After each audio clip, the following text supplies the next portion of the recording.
욥기서 16장 6절부터 17절까지입니다. 내가 말하여도 내 근심이 풀리지 아니하고 잠잠하여도 내 아픔이 줄어들지 않으리라. 이제 주께서 나를 피로하게 하시고 나의 온 집안을 패망하게 하셨나이다. 주께서 나를 시들게 하셨으니 이는 나를 향하여 증거를 삼으심이라. 나의 파리한 모습이 일어나서 대면하여 내 앞에서 증언하리이다. 그는 진노하사 나를 찢고 적대시하시며 나를 향하여 이를 갈고 원수가 되어 날 가로우는 조리로 나를 보시고 무리들은 나를 향하여 입을 크게 벌리며 나를 모욕하여 뺨을 치며 함께 모여 나를 대적하는구나. 하나님이 나를 악인에게 넘기시며 행악자의 손에 던지셨구나. 내가 평안하더니 그가 나를 꺾으시며 내 목을 잡아 나를 부서뜨리시며 나를 세워 관역을 삼으시고 그의 화살들이 사방에서 날아와 사정없이 나를 쏘므로 그는 내 콩팥들을 꿰뚫고 그는 내 쓸개가 땅에 흘러나오게 하시는구나. 그가 나를 치고 다시 치며 용사같이 내게 달려드시니 내가 굵은 배를 꿰매어 내 피부에 덮고 내 뿔을 티끌에 더럽혔구나. 내 얼굴은 울음으로 붉었고 내 눈꺼풀에는 죽음의 그늘이 있구나. 그러나 내 손에는 포악이 없고 나의 기도는 정결하리라. 아멘. 기도하겠습니다.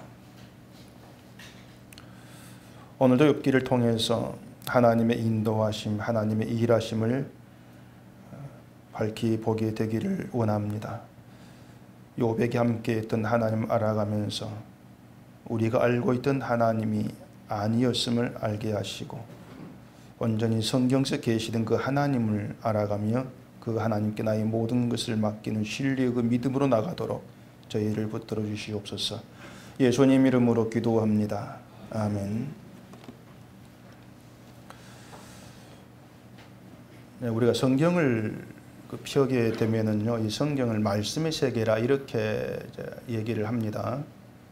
그러면은 우리가 살아가는 이 세상 말고 이 성경의 세계를 우리가 보게 되어지는데, 성경을 펴면서 하나님이 일하셨고 또 하나님이 다스리셨고 하나님이 이끌어 오셨던 그런 이스라엘을 통해서 하나님의 세계라는 게 이런 거구나 이렇게 알게 되어지면은요, 부딪히는 게 있습니다. 그게 뭔가 하면은 내가 알고 있던 신앙의 세계가 이 성경에서 말씀한 세계하고 안 맞다, 틀리구나, 그걸 보게 되어 있습니다. 분명히 부딪힘이 있을 수밖에 없는 거예요.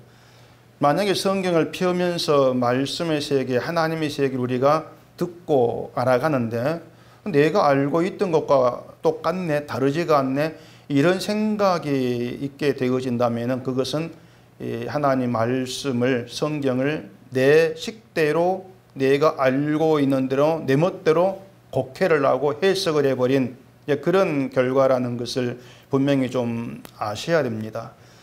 그렇기 때문에 우리가 늘 인정할 수밖에 없는 게 뭐냐면 우리는 하나님 몰라요.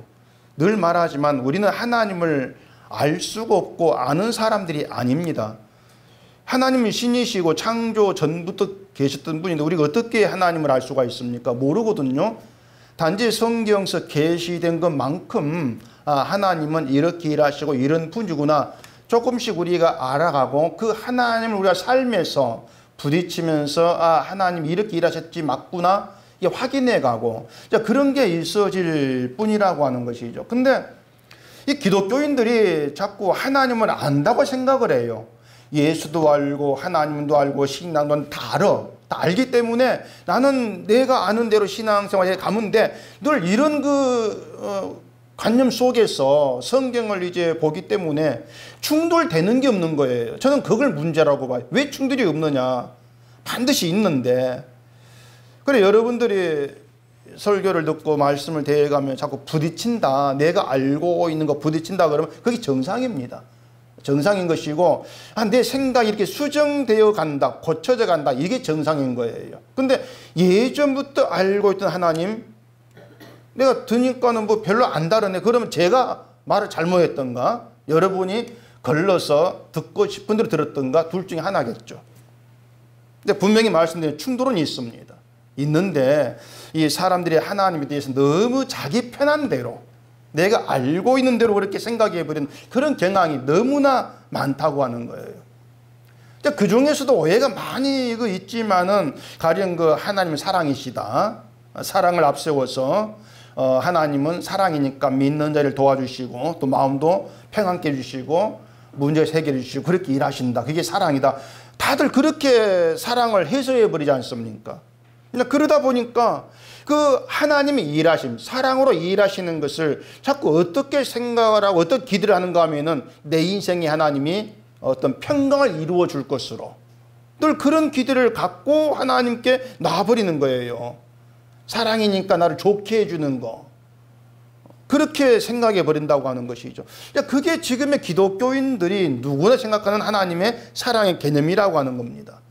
그래서 그렇게 사랑으로 일하신 하나님을 상상하다 보니까 좋으신 하나님, 이런 말을 서스럼없이 하게 되어지는 것이죠.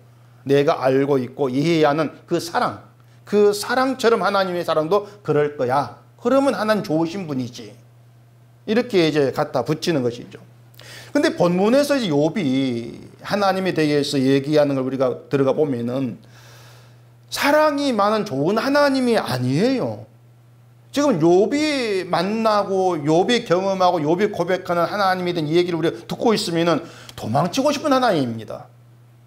도망쳐버리고 싶은 그런 하나님이 지금 계속 얘기되고 있는 거예요. 7절 보십시다. 이제 주께서 나를 피로하게 하시고 나의 온 집안을 패망하게 하셨나이다. 실제로 욥의 상황이 지금 그러하죠. 완전히 한 집안을 패망시켜버리는, 무너져버리는 그런 하나님의 일하심이지 않습니까? 그러니까 욥은 자기 상황에서 하나님을 그렇게 얘기할 수밖에 없는 거예요. 패망하게 하신 하나님, 나를 참 피로하게 하신 그런 하나님, 그렇게 얘기할 수밖에 없는 것이죠. 또 8절에서 주께서 나를 시들게 하셨다 이렇게도 얘기하는데, 그러니까 이런 내용들이 뭐냐면 기독교인들이 일반적으로 생각하는 하나님과 너무 반대된, 너무 다른 하나님이라고 하는 것입니다.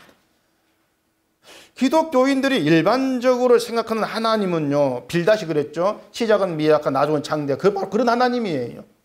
시작은 미약한 나중은 창대하게 해주는 그런 하나님, 그게 사랑이죠. 그게 도우심이고 그게 하나님 함께 하신 동행하심이고, 시들었다 할지라도 다시 팔팔하게 해주는, 생기가 돌게 해주는 그런 하나님을 다들 생각한단 말입니다.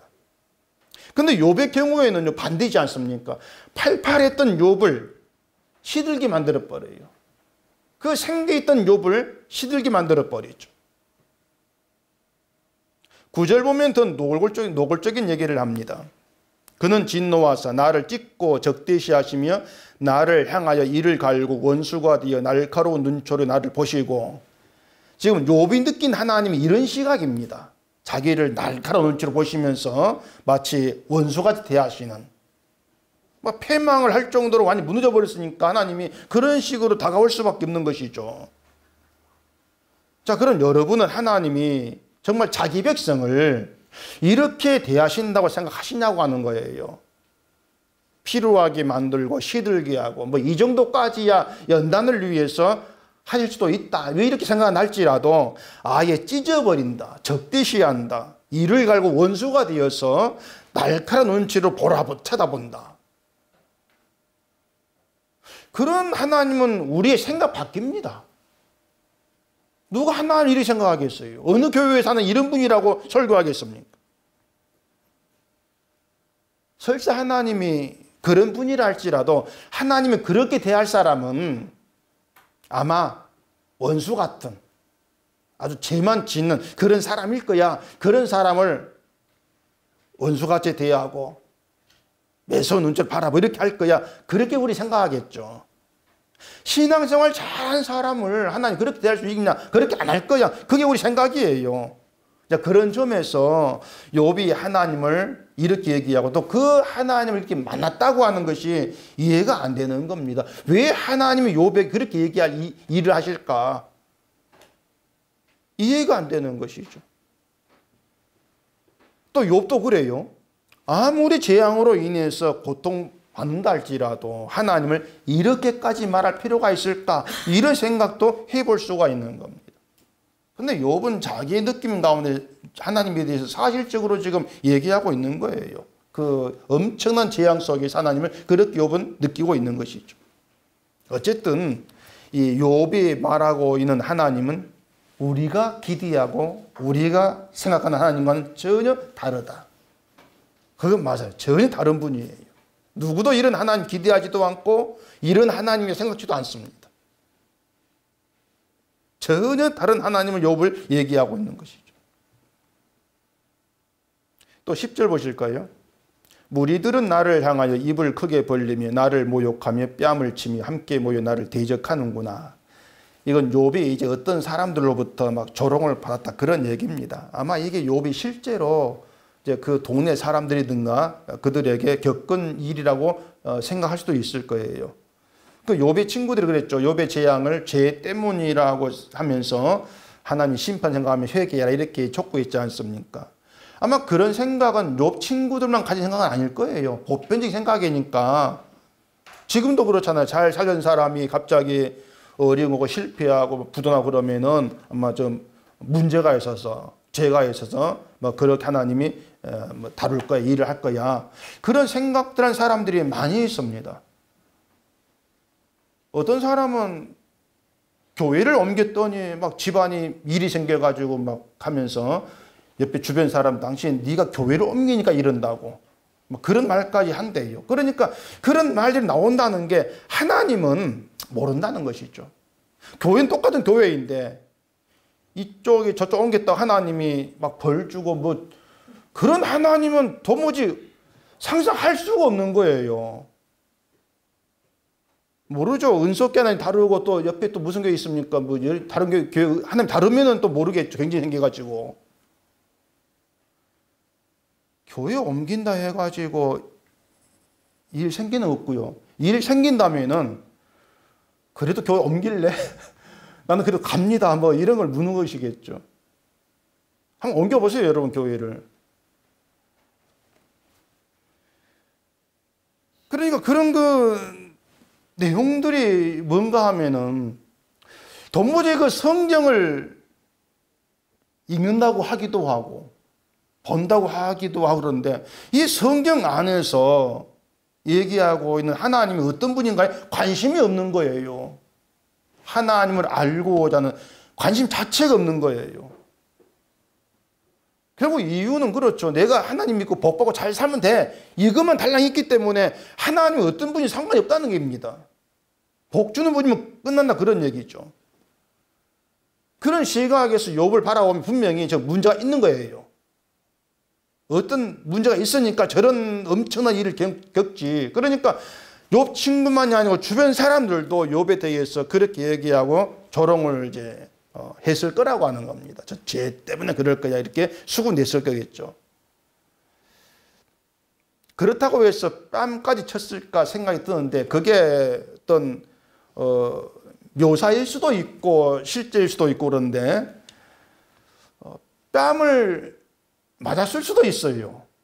왜 그런가 하면은 욥이 자기보다 나이 많은 친구들의 충고를 전혀 듣지를 않았지 않습니까? 이스라엘이 있어서 회개하는 것은 바른 신앙 행위입니다. 그런데 욥은 회개라 충고를 받아들이지 않고 심지어 하나님 원망하고 불평까지 했단 말이에요. 그걸 하나님 모독하는 것으로. 자, 그렇게 드릴 수가 있는 것이죠. 예수님도 붙들려 시험 받을 때에 인자가 권능이 우편에 앉은 것과 하늘 구름을 타고 오는 것을 너희가 보리라 이런 말씀을 하니까 제사장들이 아주 참나한 말을 한다. 그러면서 예수께 침 뱉고 주먹으로 때렸습니다. 손바닥으로. 그 말 했다고. 이걸 보면은 욥의 상황, 그 상황들이 쪼으면은 예수님 겪은 일과 닮아 있어요. 그 방향이. 욥을 모욕하고 뺨을 치는 사람이 있었고 그것이 욥의 재앙을 받았음에도 불구하고 회개치 않고 하나님을 원망하고 불평하는 말을 했기 때문이라면은 그것은 그들 나름대로 신앙생활을 열심히 한다고 하는 사람들이에요. 난 신앙생활 열심히 해. 근데 너는 회개하는데 왜 회개 안 해? 왜 원망을 해? 왜 불평을 해? 치는 것이죠. 그리고 열심히 하나님을 섬기고 높이면서 신앙생활을 한다고 한 입장에서는 욥의 말을 들어줄 수가 없다고 하는 것입니다. 그래서 욥이 하나님을 모독하는 것으로 간주하고 뺨을 때릴 수가 있는 것이죠. 예수님이 그러셨거든요. 바리새인들이 나름대로 신앙생활을 한다고 하는 사람들이에요. 근데 예수님이 하는 말씀이 내가 하나님의 아들이고 메시아고 이렇게 말하니까 별것도 아닌 존재가 아들 그러니까 하나님을 모독하는 것으로 그렇게 볼 수가 있죠. 그래 뺨을 치는 거예요. 신앙생활의 우울한 그런 자리에서. 그게 세상에서 드러난 그런 모습이었다는 얘기죠. 자, 전에 하나님이 욥을 이제 끌어가신다 이렇게 말씀을 드렸는데 그 욥을 끌어가신 방식이 그거예요. 욥을 팔팔했던 욥을 시들게 만드는 그런 방식으로 끌어가시는 겁니다. 온 집안을 패망하게 하셔서 완전히 낮아진 비천한 그런 자리에 집어넣으신 방식으로 끌어가시는 거예요. 인도에 가신다고 하는 것이. 근데 욥을 그렇게 끌어가시다 보니까는 이 세상에 묻혀있던 악한 속성들이 하나하나 그 모습을 드러내더란 얘기입니다. 다시 말해서 욥을 비천한 자리로 끌어가시니까 그로 인해 나와지는 악한 속성들이 있더라. 그거죠. 자, 하나님께서 예수님을 비천한 모습으로 이 땅에 보내시지 않습니까? 하나님의 아들이고 메시아인데 비천한 모습 보이셨거든요. 유대인은 그들이 생각하는 메시아가 따로 있어요. 메시아 상이 영웅 같은 그런 모습인데 그들 생각 전혀 다른 모습으로 메시아를 보냈단 말입니다. 그 때문에 예수님께서 배척받았죠. 만약에 예수님이 세상에 기다리고 기대하던 그런 모습으로 오셨다면 배척 안 받죠. 안 받습니다. 결국 예수님이 비천한 모습으로 오심으로 인해서 당시 유대인 신앙이 아니었고 그들이 생각하는 하나님이 아니었다는 사실이 폭로가 된 거예요. 비천한 오심으로 인해서. 그러니까 하나님이 예수님을 하나님 방식으로 끌어감으로 인해서 세상에 하나님에 대해서 알고 있던 모든 것들이 엉터리다는 거. 그게 다 까발려진 거란 얘기입니다. 물론 세상 그걸 인정하지 않으려고 예수를 죽여버리죠. 자기의 신앙됨을 지키기 위해서. 그런데도 하나님은 예수님의 죽음에 대해서 침묵을 해버린다는 얘기죠. 사실 침묵한 게 아니죠. 세상이 예수를 죽임으로써 이 세상 자체가 악하고 심판의 대상일 뿐이라는 사실이 드러난 것이죠. 그게 하나님 일하신 방식이에요. 사람들이 기대한 좋은 것, 풍성한 것이 없는 거예요. 이사야서 53장 메시아 예언 잘 아시는 내용인데 3절 읽어보겠습니다. 그는 멸시를 받아서 사람에게 실어 버린 바 되었으며 간고를 많이 겪었으며 질고를 아는 자라 마치 사람들에게 얼굴을 가리우고 보지 않음을 받는 자 같아서 멸시를 당하였고 우리도 그를 귀히 여기지 아니하였도다. 그는 실로 우리의 질고를 지고 우리의 슬픔을 당하였거늘 우리는 생각하기를 그는 징벌을 받아서 하나님에게 맞으며 고난을 당한다 하였노라. 메시아가 오신다면은 이 사람들에게 좀 환영받을 그런 모습으로 오시면 좋겠는데 오히려 멸시받고 실어버림 받을 그런 메시아로 오신다는 거예요. 마치 그 모습이 하나님께 징벌받고 멸망받고 고난당하는 그런 모습으로 오시더란 얘기입니다. 또 그 뒤에 8절 보시면은 그가 곤욕과 신문을 당하고 끌려갔으니 그 세대 중에 누가 생각하기를 그가 산자의 땅에서 끊어짐은 마땅히 형벌받을 내 백성의 허물을 인함이라 하였으리요. 세상 누구도 하나님이 메시아 보내놓고 그 메시아를 곤욕과 신문을 당하는 그런 길로 끌려가게 하실 것이 생각지를 않을 거란 얘기죠. 누가 그렇게 생각하겠습니까? 이게 세상에 힘이 있는 자, 영웅 같은 그런 모습 메시아를 기다리고 있는데 그러면서 자기들을 고난서 건져주기를 원하고 있는데. 그래, 우리가 욥의 그 말을 들으면서 쉽게 이해가 안 되는 것도 그 때문에 그렇습니다. 도대체 이런 하나님 어디 있냐는 거예요. 이렇게 일한 하나님이. 욥이 그 말한 걸 보면 하나님께서 마치 심판받을 죄인에게 하신 것처럼 보입니다. 징벌 내린 것처럼 이렇게 보이고 있는 거예요. 또 본문 12절 보실까요? 내가 평안하더니 그가 나를 꺾으시며 내 목을 잡아 나를 부서뜨리시며 나를 세워 관역을 삼으시고 그의 화살들이 사방에서 날아와 사정없이 나를 쏘므로 그는 내 콩팥들을 꿰뚫고 그는 내 쓸개가 땅에 흘러나오게 하시는구나. 그가 나를 치고 다시 치며 용사같이 내게 달려드시니 내가 굵은 배를 꿰매어 내 피부에 덮고 내 뿔을 티끌에 더럽혔구나. 뭐 이건 이제 설명하지 않아도 아주 그 비참한 몰골이 되게 하신 것을 이제 표현하고 있는 그런 내용으로 우리가 볼 수 있죠. 엄청난 비참한 내용으로 하나님이 욥을 다루고 계신다는 것입니다. 그러니까 하나님께서 이렇게 하실 정도라면은 분명 그 사람이 심판을 받을 엄청난 죄를 지었을 거라고 생각하지 않고 이해가 안 되는 거예요. 죄를 지었으니까 이렇게 하시지. 이렇게 갖다 붙여야 이해가 되지. 죄도 안 지었는데 하나님 이렇게 다루신다? 이해가 안 될 수밖에 없는 거예요. 왜 그런가 하면은 죄와 상관없이 자기 백성을 이렇게 다루시는 그 하나님은 아예 생각해 본 적도 없기 때문이었다고 말입니다. 죄와 상관이 없이.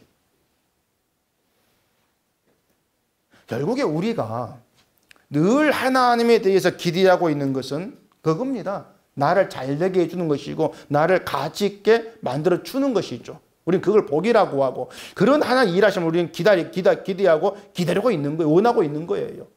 근데 하나님은 그렇게 일하지를 않더라는 얘기입니다.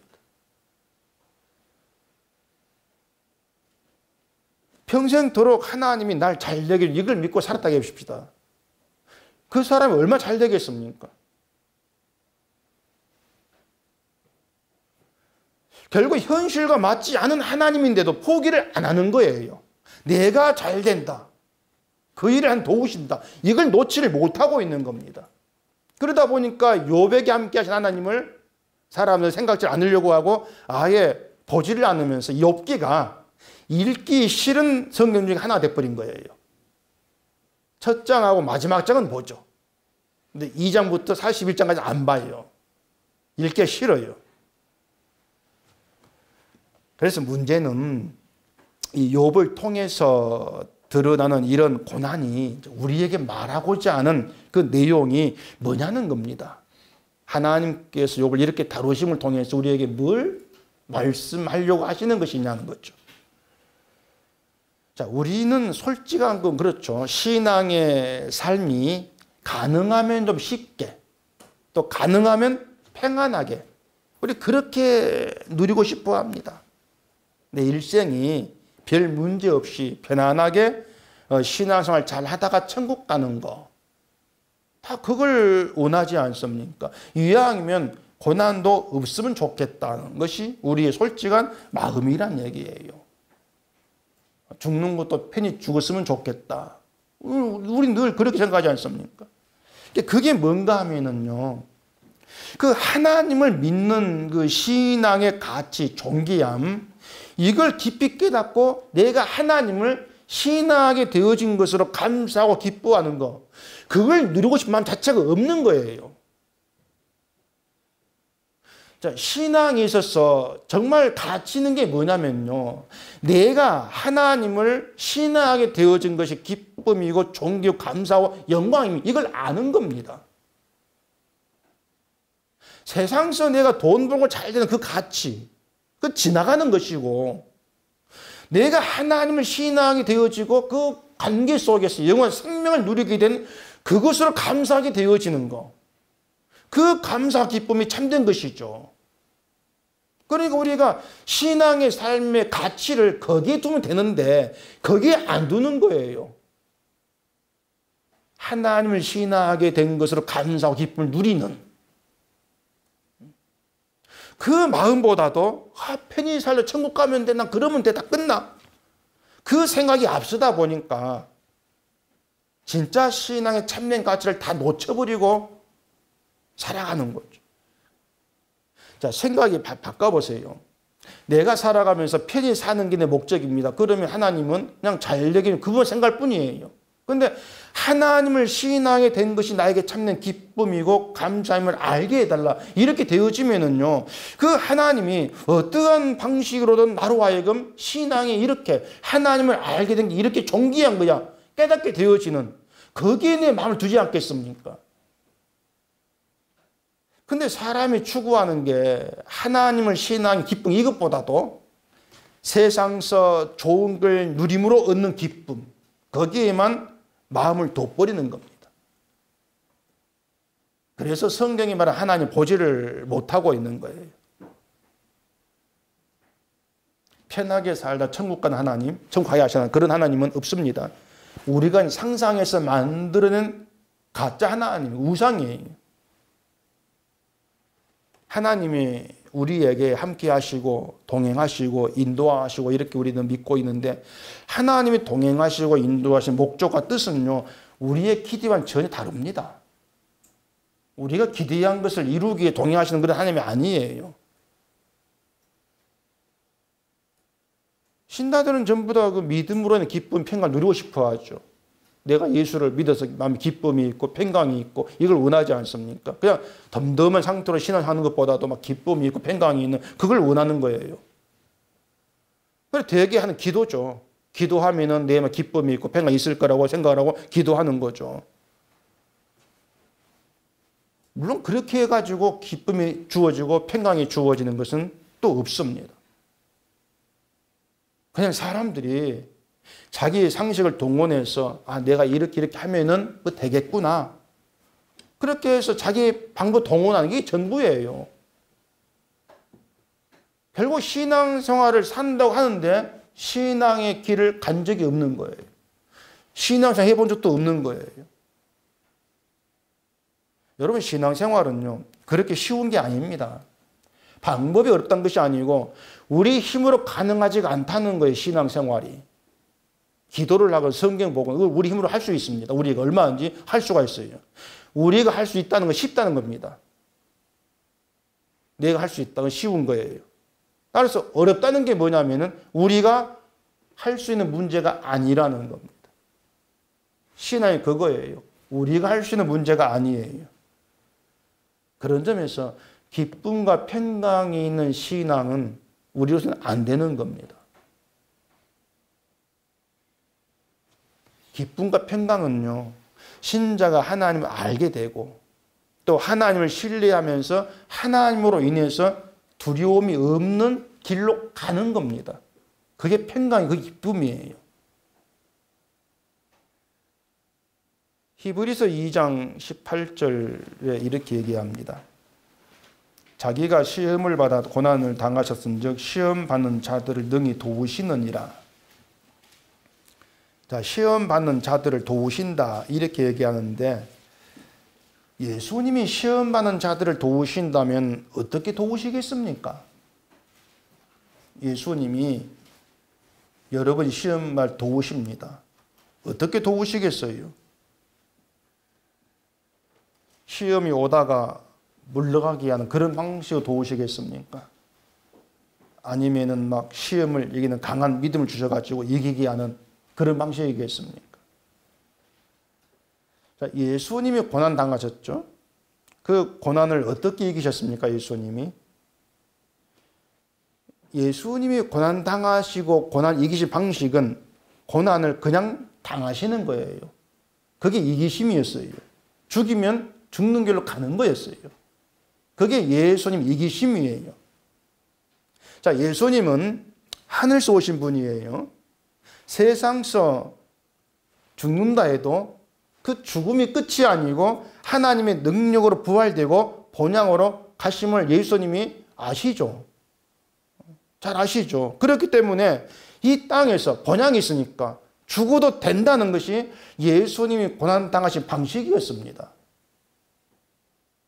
자, 스데반 집사가 돌 맞아 죽을 때에 주여 이 죄를 저들에게 돌리지 마옵소서 이렇게 말하고 죽었는데, 돌에 맞아 죽는 사람이 그 말을 하고 죽는다고 하는 것은 죽음에 대한 두려움이 없다는 겁니다. 여유죠, 여유. 죽음 앞에서. 두려움이 아니고 여유예요.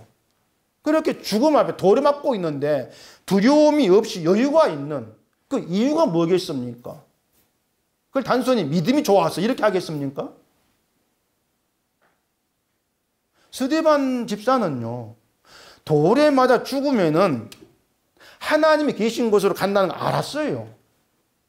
나 지금 죽으면은 하나님 계신 곳으로 가. 그걸 알았죠. 그 사도행전 7장 55절 보면 그렇게 나와요. 스데반이 성령이 충만하여 하늘을 우러러 주목하여 하나님의 영광과 및 예수께서 하나님 우편에 서신 것을 보고 말하되 보라 하늘이 열리고 인자가 하나님 우편에 서신 것을 보노라 한데, 스데반 집사가 죽기 전에 하늘을 본 겁니다. 그 하늘 장면이 예수님이 하나님 우편에 서신 걸 본 거예요. 그 장면을 봤는데, 하늘의 장면을 봤는데 죽는 게 더럽겠습니까? 난 안 봐서 모르겠다. 그럴지도 모르겠는데, 정말 하늘이 열린 걸 보고 하늘의 그 장면, 예수님이 하나님 보좌 우편에 앉아 계신 걸 봤다면은, 그게 봤다면 정말 죽는 게 두려움이 될 수가 없는 거예요. 내가 지금 죽으면은 저걸 가는데 그게 두려움이 되겠습니까? 그러니까 스데반이 죽음을 두려움 없이 이긴 것은 그겁니다. 하늘을 봤다는 거예요. 본 거예요. 결국은 시험 받는 자들을 도우시는 하나님 방식, 은혜가 뭐냐면요, 죽음 이후의 나라, 하늘을 보게 하신 것이죠. 하나님의 색이 있다는 걸 믿게 하시는 거예요. 그게 도우심이에요. 그래서 신자로 사는 인생이라고 하는 것은요, 생각한 것처럼 멋있지가 않습니다. 스데반 인생이 멋있습니까, 여러분? 바울의 인생이 멋있습니까? 세상 기준 보면 안 멋있어요. 그러니까 우리가 신자로 사는 인생이라는 거, 하나님 함께하고 동행하고 인도하신다는 거, 이것이 우리가 기대한 멋있는 그런 모습으로 다가와지는 게 아닌 거예요. 문제가 생기면 기도하니까 해결돼 버리고, 뭐 근심 걱정도 기도에 이기고 기쁨만 있고, 그런 신앙생활은 여러분 기대하지 마세요. 없습니다. 그렇게 살게 하지 않습니다. 그런 신앙 환상이에요. 그냥 환상, 망상이죠. 멋있게 살고 싶은 신앙생활도 그런 환상, 욕망이 만들어내는 헛된 환상이에요. 우리가 세상을 살아 인생 보면은 늘 뭐 좀 멋있는 인생 원하지만은 그렇게 아름답고 멋있는 인생을 살지를 못합니다. 욥도 그렇죠. 욥의 인생을 두고 참 멋있다, 아름답다, 이렇게 우리가 말할 수 없지 않겠습니까? 야곱의 인생도 마찬가지고요. 그들만이 아니고 성경에 등장하는 인물 하나하나가 우리가 생각하는 아름답고 멋있는 살다가 가는 그런 게 아니었습니다. 오히려 고비고비를 넘어간 험한 인생이었어요. 전부가 험한 인생이었죠. 그럼 그들은 손해봤다 할 수 있겠습니까? 손해봤다 할 수 있겠어요? 선지자들은요, 자신들이 받은 하나님 말씀에서 하나님의 세계를 받습니다. 그게 선지자예요. 그래서 그 하나님의 세계, 말씀에 있는 하나님 때문에 매맞고 죽는 길로 가도 말씀을 포기치를 않은 겁니다. 선지자의 믿음이 특별해서가 아니고 말씀이 선지자를 그렇게 끌어간 거예요. 매맞아도 포기하지 않는 길로. 그렇게 오면은 말씀 가운데 있던 선지자들에게 시험 피할 길은 말씀이었죠. 말씀이 피할 길이었어요. 말씀은 지금 죽어도 괜찮다, 그렇게 말해주죠. 그걸 본 것이죠. 하나님은 자기 백성을 고난으로 끌어가시면 그렇게 돕고 계시는 겁니다. 고난에서 건진받아가지고 편해지고 이렇게 도우시는 것이 아니고요, 고난의 길로 끌어가시면서 말씀의 세계를 보게 하는 거예요. 네가 지금 죽어도 괜찮은 세계가 있다. 그걸 보게 하면서 두려움이 없게 만들어내시는, 그게 도우심이라는 겁니다. 그래서 일반적으로 알고 있는 하나님에 대한 생각, 그걸로는 성경을 알 수가 없어요. 알아갈 수 없죠.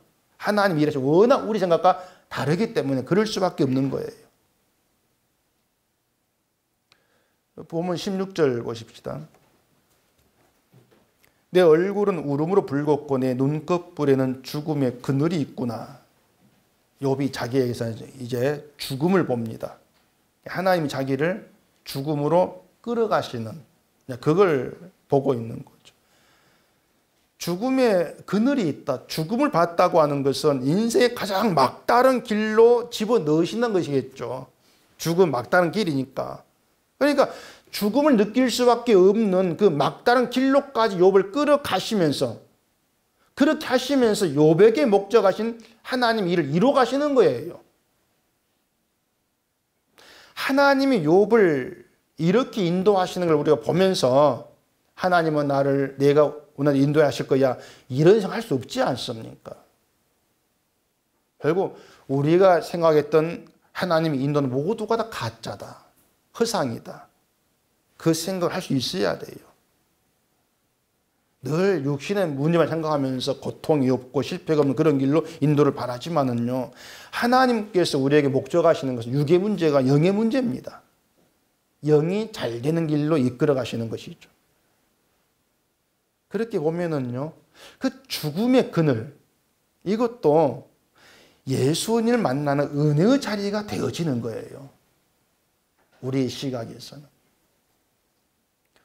누가복음 1장 한번 찾아보십시다. 누가복음 1장 76절.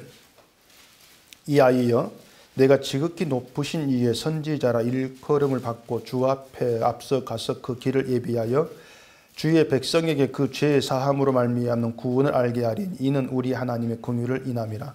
이로써 돋는 해가 위로부터 우리에게 임하여 어두움과 죽음의 그늘에 앉은 자에게 비치고 우리 발을 평강의 길로 인도하시로다 하니라. 아이가 자라며 심령이 강하여지며 이스라엘에게 나타나는 날까지 빈들에 있으리라. 사갈의 찬송이죠. 예수님 오심에 대한. 그 79절에 어두움과 죽음의 그늘에 앉은 자에게 해가 비친다, 이렇게 얘기하는데, 자, 어두움과 죽음의 그늘에 앉은 자에게 해가 비친다면 우리를 어디로 인도하겠습니까? 바로 어두움과 죽음의 그늘이 있는 그 자리로 인도하시는 게 맞죠. 자, 추운 겨울에 그늘밖에 없어서 그늘에 앉아 있는데 해가 비쳐요. 따뜻하죠. 평소에 해가 따뜻한 걸 모르다가 추운 겨울에 그늘 써, 야, 해가 참 따뜻하구나 느낄 수 있단 말입니다. 우리가 신앙생활 해가면서요, 예수님의 생명이라는 걸 실감하지를 못합니다. 생명이라고 하는 게 몸으로 체험할 수 있는 것이 아니어서 실감을 못해요. 그래서 그래도 조금이나마 예수님의 생명이라는 그것으로 감사할 수 있고 실감할 수가 있는 것은요, 나에게서 죽음의 흔적 볼 때 그때입니다. 내가 죄로 인해 죽은 자라고 한 이것이 실감될 때, 확 다가와질 때 빛으로 오셔서 죽음의 그늘에 앉은 자에게 비추시고 죄 용서하시고 생명 있게 하시는 예수님의 오심이 감사가 되는 거예요.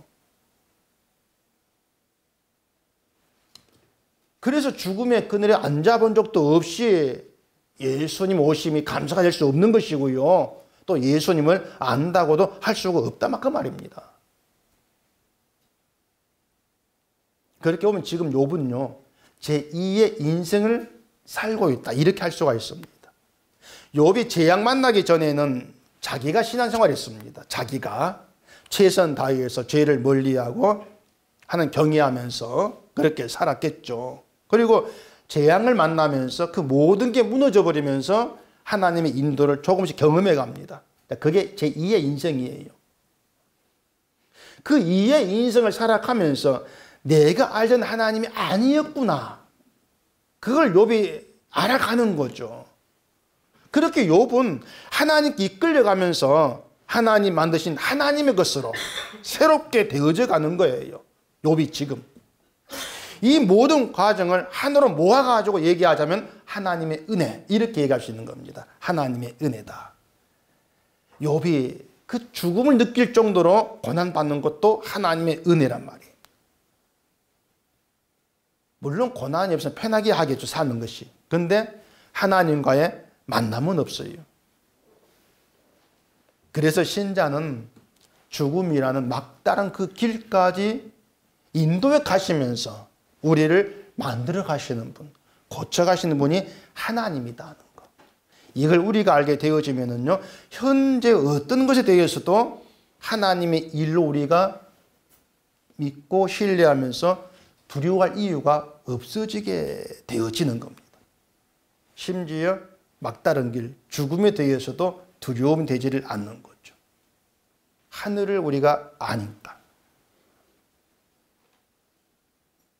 하나님을 모르는 사람들도 죽음을 두려워하지 않는 경우도 있죠. 특히 군인 정신을 무장한 군인들은 뭐 훈련으로 죽음을 초월해서 자기 목숨 내 던져가 나를 구하고 뭐 이런 것도 있을 것입니다. 근데 그건 정신력이고요. 신자가 죽음을 두려워하지를 아니한다는 것은 죽음 다음의 세계를 알고 있기 때문에 그렇습니다. 다른 세계를 안다는 거죠. 죽음을 통과해서 예수님이 하나님 오른편에 계시는 그 나라에 내가 들어간다, 이걸 알고 있어요. 그런 죽음이 두려움이 안 되는 것이죠. 이런 것이 바울이 말한 것처럼 나의 나 된 것은 하나님의 은혜로 된 것이다. 그 고백에 다 들어있는 겁니다. 하나님의 은혜로 되어진 나, 그거죠. 내 힘이 다 빠져버린 그런 나예요. 욥도 그 힘이 다 빠져가는 거예요, 지금. 죽음까지 느껴가면서. 그래서 하나님이 나를 불쌍히 여기셔서 성도의 자리에 붙어 있을 수 있도록 붙잡으시는 이것도 감사하죠. 이런 내용들을 우리가 알아가면은요, 신앙이라는 게 우리가 알고 있는 것보다 참 신비스러운 겁니다. 신앙이라고 하는 게. 욥이 재앙 당하기 전에 신앙은 신비라고 할 것이 없어요. 자기가 힘써가지고 뭐 살아가면 되는 거니까. 근데 재앙을 당하고 하나님 인도해 가시는 그걸 보면은 참 신비해요. 도대체 욥을 죽음의 자리까지 인도해 가시면서 하나님 뭘 이루실까? 그 신비죠. 뭘 이루실까? 근데 분명한 것은요, 하나님이 욥에 대한 분명한 답을 가지고 일하신다는 겁니다. 그래서 욥은 답을 몰라도 돼요. 하나님이 답을 가지고 일하시니까. 우리도 마찬가지입니다. 하나님이 우리에게 된 답을 가지고 일하고 계세요. 그래서 우리는 하나님이 그 답을 몰라도 돼요. 하나님이 정하신 답대로 되어질 것이니까. 하나님이 정한 답대로 되어지고 그렇게 인도해 가실 거니까 우리 인생은 잔잔할 수가 없는 겁니다. 잔잔하기를 바라는 우리 기대고, 하나님은 내가 원하는 인생을 살도록 그냥 두지를 않으세요. 그래서 우리도 원망이 나오고 불평이 나오죠. 그럼에도 하나님은 하나님이 세운 답대로 우리를 이끌어 가실 거예요. 이것이 하나님께 붙들린 인생이고, 그게 제2의 인생을 살아가는 것입니다. 넘어지면 넘어진 대로, 피가 난 피가 난 대로, 죽음을 느끼는 대로 하나님께서 목적한 자리로 우리를 이끌어가고 계세요. 피가 나니까 뭐 쌈해주고 뭐 붕대 감아주고 아이고 아프냐 해가 끌어가고, 이게 아니고요. 피 흘린 대로 끌어가시는 겁니다. 그렇게 해서 하나님 답이 있는 목적에 잘 도달했을 때, 야, 피 흘린 게 아무것도 아니었구나, 내가 하나님께 붙들려 온 이 자리가 나에게 영광의 종교였구나, 이걸 알고 감사가 되어지는 거예요. 그걸 믿는 게 우리의 답인 겁니다. 지금까지 들은 이런 말씀들이 뭐 여러분에게 아주 실망을 팍 안겨주는 그런 말이 될지도 모르겠는데, 실망이 아니고 나에 대한 나의 기대를 다 내려놓고 봤을 때 하나님이 답을 가지고 나를 인도해 가신다는 거, 이것이 우리에게 얼마나 큰 힘이고 두려움이 없게 한 믿음인가, 이걸 여러분이 좀 잘 생각을 하실 수 있기를 바랍니다. 그럴 때에 내가 하나님께 붙들려서 인도받고 있다는 것 자체가 감사함이고 심지어 복됨이다, 고백이 나와질 거예요.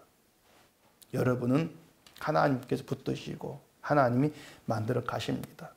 죽음을 느끼는 그 자리에서까지 하나님 일하심이 있을 거니까 늘 날마다 삶에서 하나님이 의지하는 가운데에 감사함이 있고 기쁨이 있는 복된 그런 신자된 길로 갈 수 있는 우리가 되기를 바랍니다. 기도하겠습니다. 우리 아버지 하나님, 또다시 우리가 생각했던 하나님 내려놓게 하시는 말씀을 들었습니다. 상상치도 못했던 길로 인도해 가시고 예상치도 못했던 방식으로 일하신 거 하나님 우리가 만나면서 그 하나님이 우리가 왜 신뢰할 수밖에 없는지 답을 찾는 이 시간 되게 하시옵기를 원합니다. 모든 답은 내게 있는 것이 아니고 하나님께 있습니다. 우린 그저 하나님을 신뢰하고 믿고 나아가면 된다는 것을 알게 하시고 넘어지면 넘어진 자리에서 피가 난 그 자리에서 주님으로 인해서 감사함이 있는 복된 저희가 되어지도록 은혜 주시옵소서. 예수님 이름으로 기도합니다. 아멘.